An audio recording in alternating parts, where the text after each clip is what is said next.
Good morning students. आज मैं आपके सामने फिर से हाजिर हूँ अपना एक टॉपिक लेकर के, कास्ट एडजस्टमेंट। मैंने कल भी आपको वही टॉपिक डिस्कस किया था। आज फिर आपको वही टॉपिक बताने जा रहा हूँ एक एग्जाम्पल के साथ। ये सबसे पहले आप ये देखिए आज हम बनाते कैसे हैं। इसके क्वेश्चन कल मैंने क्वेश्चन दिया था, इसमें इंटरेस्ट ऑन कैपिटल और इंटरेस्ट ऑन ड्रॉइंग दोनों की मिसिंग थी और क्लोजिंग कैपिटल दिया हुआ था। आज मैं बताऊंगा क्वेश्चन इसमें फिक्स कैपिटल दिया होगा और पिछले 3 साल से आपका इंटरेस्ट ऑन कैपिटल चार्ज करना चाहिए था लेकिन चार्ज नहीं किया गया। तो इससे संबंधित एरर्स कैसे होंगी, इसको कैसे रेक्टिफाई किया जाएगा, इसको मैं भी आपके सामने डिस्कस करने जा रहा हूँ। सबसे पहले क्वेश्चन है, ये आपके एनसीईआरटी बुक से ही है, एनसीईआरटी क्लास 12 अकाउंट्स की सीबीएसई बोर्ड की एनसीईआरटी क्वेश्चन 43। इसमें ध्यान दीजिएगा, ये क्वेश्चन ये है, Anju, Manju and Mamta are partners whose fixed capital 10,000, 8,000 and 6,000 respectively. It means तीनों की कैपिटल दी हुई है। As per partnership agreement, there is a provision for allowing interest on capital at 5% per annum. उनके पार्टनरशिप एग्रीमेंट के अनुसार उनको 5% per annum interest on capital दिया जाना था। But entries for the same have not been made for last 3 years. लेकिन इसकी entry पिछले 3 सालों से नहीं की गई। इसका मतलब पिछले 3 सालों से इंटरेस्ट ऑन कैपिटल नहीं दिया गया। The profit sharing ratio during the 3 years remained as follows. और इन तीनों साल में प्रॉफिट शेयरिंग रेशियो भी अलग अलग था। अगर सेम प्रॉफिट शेयरिंग रेशियो होता तो क्वेश्चन आसान हो जाता, लेकिन तीनों साल का प्रॉफिट शेयरिंग रेशियो भी अलग अलग दिया हुआ था। ये 3 साल 2013, 14 और 15 और तीनों पार्टनर के नाम दिए हुए हैं। उनके बीच में रेशियो ये है, 2013 में 4:3:5, 2014 में 3:1 और 2015 में 1:1:1। अब हमको करना क्या है, यहाँ पर make necessary adjustment entry at the beginning of 4th year. चौथे साल के बिगनिंग में हमको एक जनरल एंट्री से वो रेक्टिफिकेशन करना है। तो इस क्वेश्चन को सॉल्व करने के लिए सबसे पहले बताऊंगा कि जैसे मैंने आपको कल अपने पिछले लेक्चर में बताया था कि हम एक एडजस्टमेंट टेबल बनाते हैं जिसमें पिछले आपको सही क्या करना चाहिए था तो आपने क्या गलत कर दिया, दोनों का इफेक्ट लेकर चलते हैं। तो देखिए अब मैं बनाने जा रहा हूँ एडजस्टमेंट टेबल। एडजस्टमेंट टेबल जिसके 5 कॉलम रहेंगे, पर्टिकुलर्स, तीनों पार्टनर के नाम अंजू, मंजू, ममता और लास्ट में कॉलम टोटल का। तो बात करेंगे पार्टिकुलर्स में, राइट टू बी क्रेडिटेड, जो क्रेडिट करना चाहिए था, जो हमारा छूट गया, वो है इंटरेस्ट ऑन कैपिटल। तो राइट टू बी क्रेडिटेड इसके अंतर्गत क्या आएगा, interest on capital eight 5% per annum.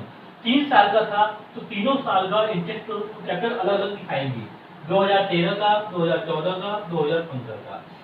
तो अंजू का है 10,000 का 5% 500, मंजू का 8,000 का 5% 400 एंड ममता का 6,000 का 5% 300। The sum of all three is 1200। तो तीनों साल आपका सेम अमाउंट जाएगा, 500, 400, 300 और टोटल 1200।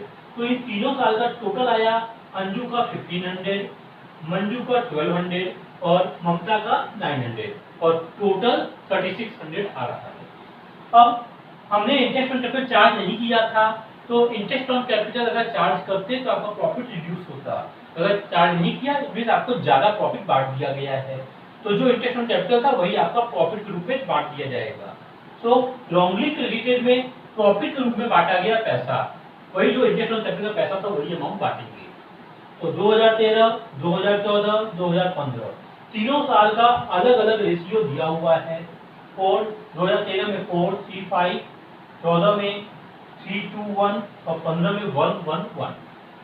हम बात करेंगे 2013 का टोटल 1200, इसको बांटेंगे 4:3:5 की रेशियो में, तो आएगा 400, 300, 500, टोटल 1200।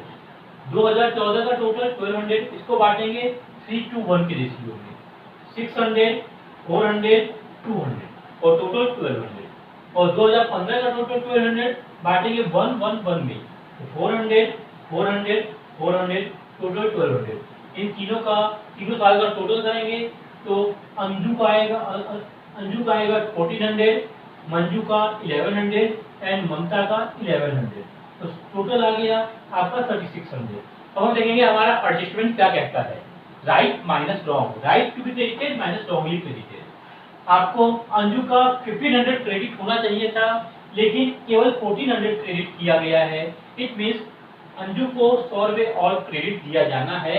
या तो पॉजिटिव बैलेंस आ रहा है इसलिए क्रेडिट होगा। अब मंजू का देखेंगे, मंजू का क्रेडिट होना चाहिए था 1200, लेकिन हुआ है 1100।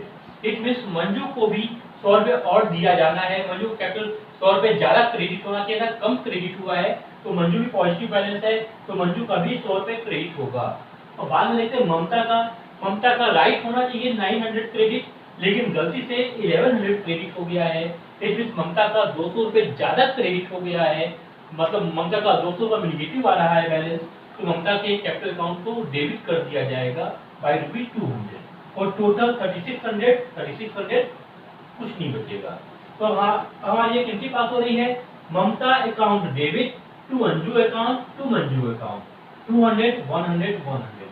क्योंकि इस क्वेश्चन में कैपिटल आपका फिक्स था, इसीलिए हम यहाँ पर करंट अकाउंट से एंट्री पास करेंगे।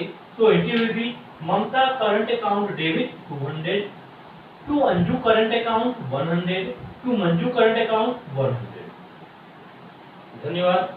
आशा करता हूँ आपको मेरा समझाया हुआ क्वेश्चन समझ में आया होगा, और प्लीज आप इसे लाइक करिए, सब्सक्राइब करिए एंड शेयर करिए। और अगर कोई डाउट हो तो आप उसको व्हाट्सएप नंबर पे या कॉल नंबर पे कॉल करके पूछ सकते हैं। जी धन्यवाद।